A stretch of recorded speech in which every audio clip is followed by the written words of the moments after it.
দীর্ঘ ১০ বছর পর ২০২৩ সাল থেকে পর্যায়ক্রমে পরিবর্তন করা হয় শিক্ষা কারিকুলামের। তবে সরকার পতনের পর আবারও পরিবর্তন করা হচ্ছে শিক্ষাক্রমে। ২০২৫ সাল থেকে নবম শ্রেণীর শিক্ষার্থীরা আবারও বিজ্ঞান, ব্যবসা ও মানবিকে বিভাগ ভিত্তিক পাঠদান করবে। এমনকি কিছু কিছু শ্রেণীর পাঠ্যপুস্তকেও পরিবর্তন আনতে যাচ্ছে সরকার। বিশেষজ্ঞরা বলছেন পদ্ধতিটিকে ঢেলে সাজাতে হবে, তাই সঠিক পরিকল্পনা ও তার বাস্তবায়ন করতে হবে। বিস্তারিত দেখুন এবারের প্রতিবেদনে। ২০২৩-২০২৪ সালে প্রাথমিক ও মাধ্যমিক স্তরে কয়েকটি শ্রেণীতে নতুন একটি কারিকুলাম বা শিক্ষাক্রম চালু করে বিগত সরকার। এতে শিক্ষার্থীদের পাঠ্যসূচি ও মূল্যায়ন পদ্ধতিতে ব্যাপক পরিবর্তন নিয়ে আসা হয়, যা নিয়ে বিভিন্ন মহলে আলোচনা সমালোচনা হতে দেখা যায়। তারপরও এই শিক্ষা পদ্ধতিটি চলে শিক্ষার্থীদের পাঠদান কর্মসূচি। সরকার পতনের পর আবারও পরিবর্তন আনা হচ্ছে শিক্ষা কারিকুলামে। নবম শ্রেণী থেকে আবারও বিভাগ ভিত্তিক কারিকুলাম এবং বইয়েরও পরিবর্তন আসবে বলে জানিয়েছে অন্তর্বর্তী সরকারের শিক্ষা উপদেষ্টা ওয়াহিদ উদ্দিন মাহমুদ। শিক্ষাক্রমকে বাতিল করে দিচ্ছি, আরেকটা শিক্ষাক্রমকে গ্রহণ করছি তা না। এটা হলো এখন আমাদের সময় নাই, সেজন্য আমরা এই ব্যবস্থাগুলো করছি। সারা বছর ধরে আমরা কিছু পরিপত্র জারি করে কিছুটা যেই দুর্বলতাগুলো আগের শিক্ষাক্রমে আছে সেগুলোকে সংশোধন করার চেষ্টা করব। নতুন পাঠ্যপুস্তক যেখানে আসার দরকার সেখানে আসছে, অনেকগুলো আগের পাঠ্যপুস্তকই চলছে। নতুন যেখানে আসার কথা সেখানে আর আসছে না। কিন্তু আমাদের মূল্যায়ন পদ্ধতি, সেখানে পরীক্ষা পদ্ধতি এবছর থেকেই সব জায়গায় চালু হয়ে যাচ্ছে। অন্তর্বর্তী সরকারের এই উদ্যোগে খুশি শিক্ষার্থী ও অভিভাবকেরা।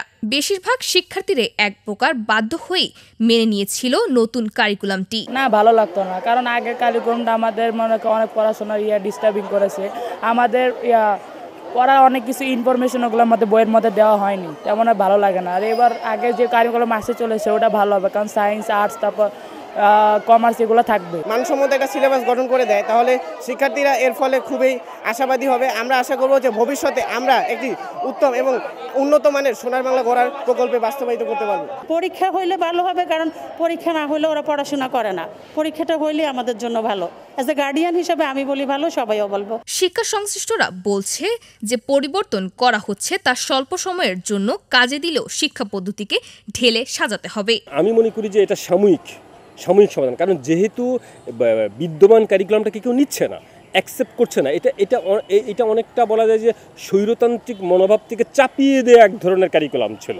এটা শিক্ষক, শিক্ষার্থী, গার্ডিয়ান, কমিউনিটি পিপল কেউ কিন্তু গ্রহণ করেনি, অ্যাকসেপ্ট করেনি।